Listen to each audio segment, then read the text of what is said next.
19 मार्च 2012 से जंतर मंतर पर 509 साथी अनिश्चितकालीन अनशन पर बैठे और इनके समर्थन में देश के कोने कोने से आए लगभग 20,000 लोग धरने पर बैठकर सरकार के सामने ये मांग रखी कि MLM पर जल्द गाइडलाइन जारी किया जाए और RCM को सम्मान पूर्वक चालू करवाया जाए। जंतर मंतर पर जारी आंदोलन को दर्जनों सांसदों और कई समाज सेवी संगठनों ने समर्थन दिया।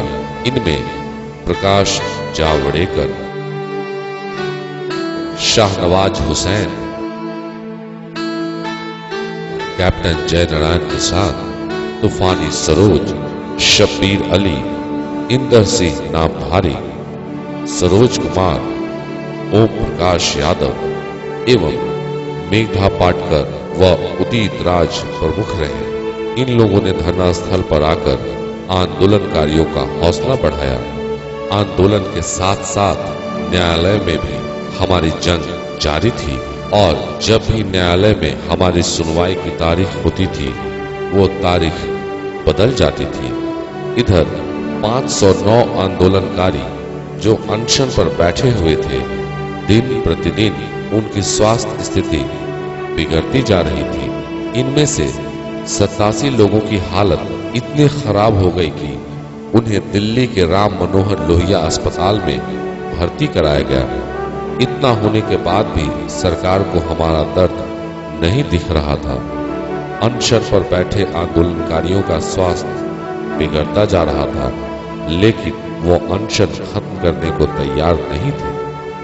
23 मार्च 2012 को RCTWA के अधिकारियों ने प्रधानमंत्री से बात की और प्रधानमंत्री की मध्यस्थता से 24 मार्च को राजस्थान के मुख्यमंत्री से हमारे अधिकारियों की व्यक्तिगत मुलाकात हुई।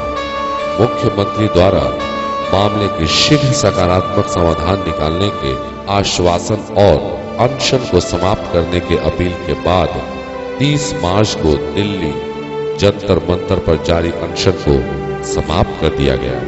बड़े आश्चर्य की बात है कि इसके 50 दिन बीतने के बाद भी स्थिति में कोई बदलाव नहीं आया।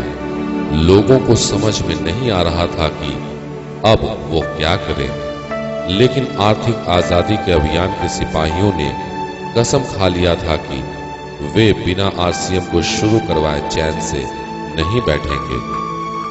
RCTWA ने एक बार फिर से पूरे देश के सच्चे RCM सेवकों को 9 मई 2012 से जयपुर स्टैच्यू सर्किल स्थित उद्योग मैदान में इकट्ठा होने का आह्वान किया और स्पष्ट कर दिया कि इस बार वे किसी की बातों में आए बिना इस जंग को तब तक जारी रखेंगे जब तक कि हम जीत नहीं जाते, जब तक कि MLM गाइडलाइन मिल नहीं जाता और RCM पुनः शुरू नहीं हो जाती।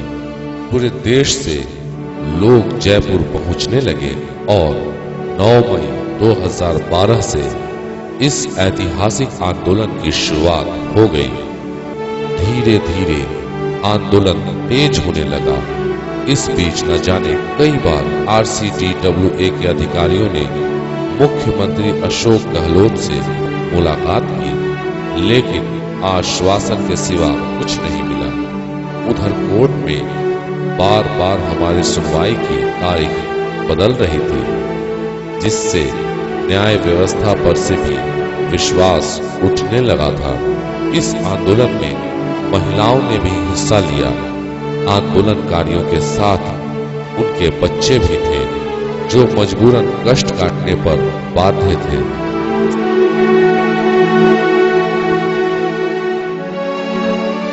सरकार की हठधर्मिता से इनकी पढ़ाई लिखाई बाधित हो रही थी और इनका भविष्य खराब हो रहा था। जैसे जैसे दिन गुजरते जा रहे थे, सरकार के साथ साथ प्रकृति भी इन आंदोलनकारियों का इम्तिहान ले रहा था।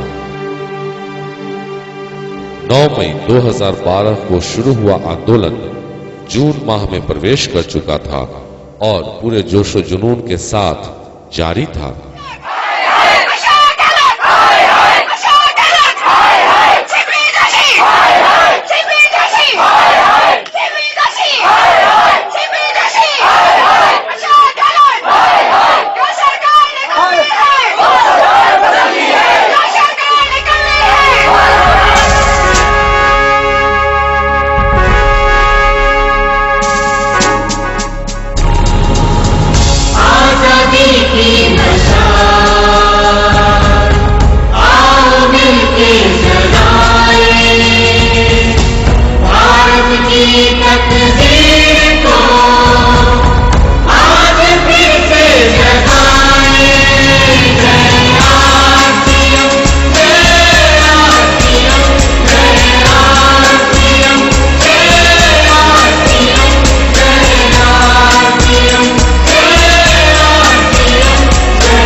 आंदोलनकारी इस बीच अपने खून से अपनी दास्तां पोस्ट कार्ड पर लिखकर मुख्यमंत्री, प्रधानमंत्री के अलावा कई जगह भेजते रहे, लेकिन कोई नतीजा नहीं निकला।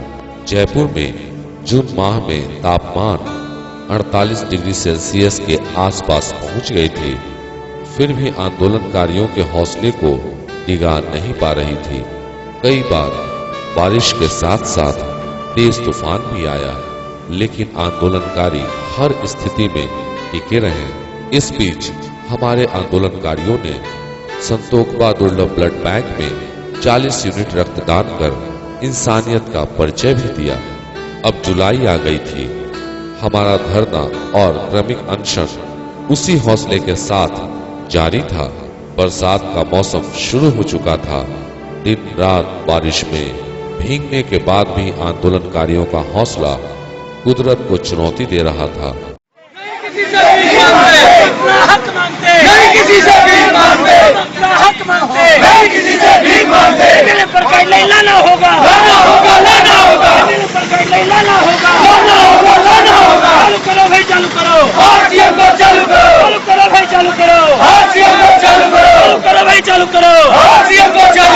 राजस्थान सरकार मुर्दाबाद, मुर्दाबाद, राजस्थान सरकार मुर्दाबाद, मुर्दाबाद, मुर्दाबाद। रोजी रोटी दे न सके जो, रोजी रोटी दे न सके जो, रोजी रोटी दे न सके जो, सरकार निकम्मी है, जो सरकार निकम्मी है, रोजी रोटी दे न। उनका जज्बा ये चीख चीख कर कह रहा था कि प्रलय ही क्यों ना आ जाए, बिना इस लड़ाई को जीते वे यहाँ से जाने वाले नहीं हैं।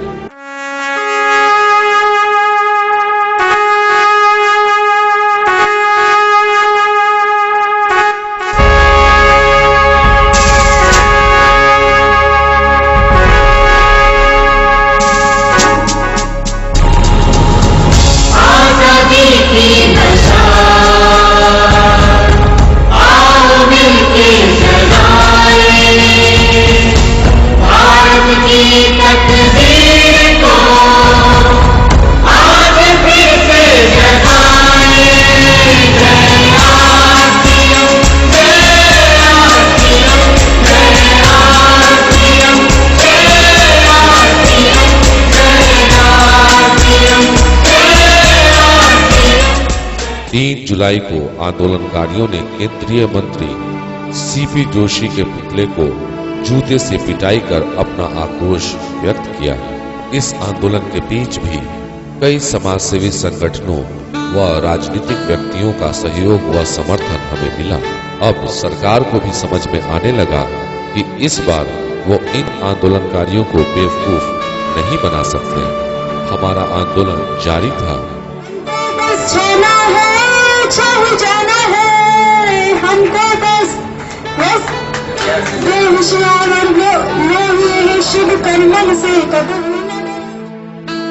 इस बीच मंगलवार 10 जुलाई 2012 को आंदोलनकारियों को ये खबर मिली कि 7 माह से जेल में बंद आरसीएम के 3 कर्मचारी राजकुमार माली जी, अशोक दीक्षित जी, और अरुण श्रीवास्तव जी की जमानत हो गई है।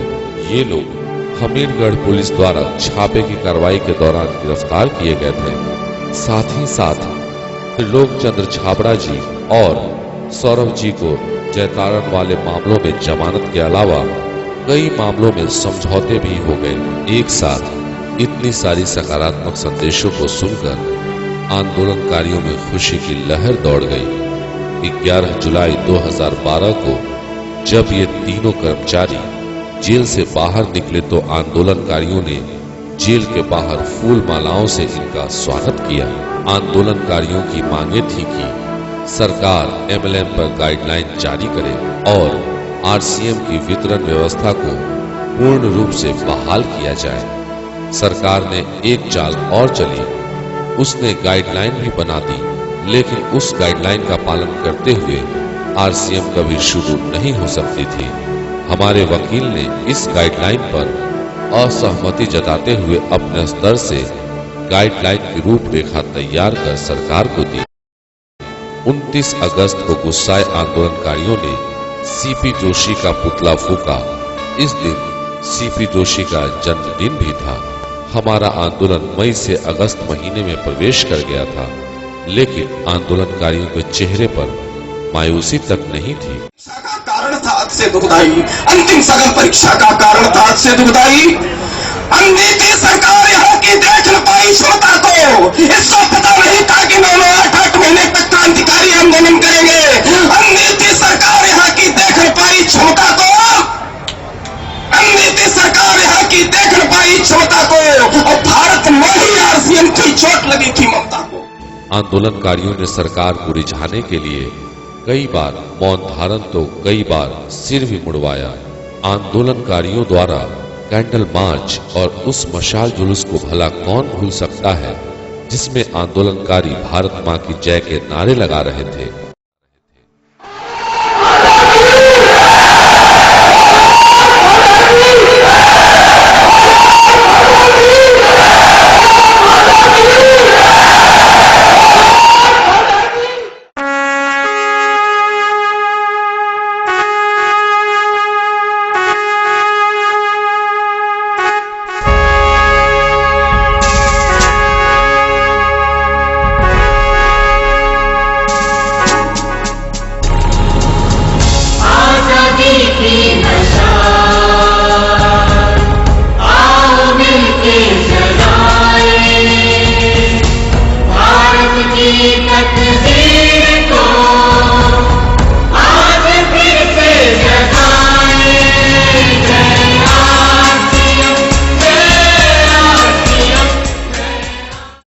अब हवा का रुख बदलने लगा था।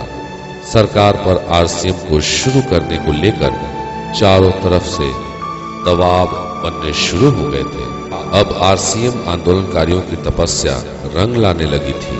शायद इसी कारण 13 अगस्त 2012 को राजस्थान के मुख्यमंत्री अशोक गहलोत उद्योग मैदान में चल रहे धरना और क्रमिक अनशन पर आए और आंदोलनकारियों की प्रशंसा करते हुए कहा कि आपका काम अब बहुत जल्द हो जाएगा। इन बातों से हमारे आंदोलनकारियों को ज्यादा खुशी नहीं हुई, क्योंकि इस तरह के आश्वासन उनको कितनी बार मिल चुकी थी। धरना जारी था। अब सकारात्मक खबरों का सिलसिला शुरू हो चुका था। 14 अगस्त 2012 को कंपनी के फ्रीज खातों को खोलने की याचिका पर हाई कोर्ट ने सुनवाई करते हुए उन्हें खोलने के आदेश दे दिए। 15 अगस्त 2012 को आंदोलनकारियों ने आंदोलन स्थल पर ही झंडा फहराया। 4 माह तक अलग अलग भाषा, अलग अलग धर्म और देश के अलग अलग हिस्सों से आए लोगों का अपने हक के लिए आपसी प्रेम और भाईचारे के साथ बिना किसी आपसी मतभेद के जंग लड़ना कभी भुलाया नहीं जा सकेगा।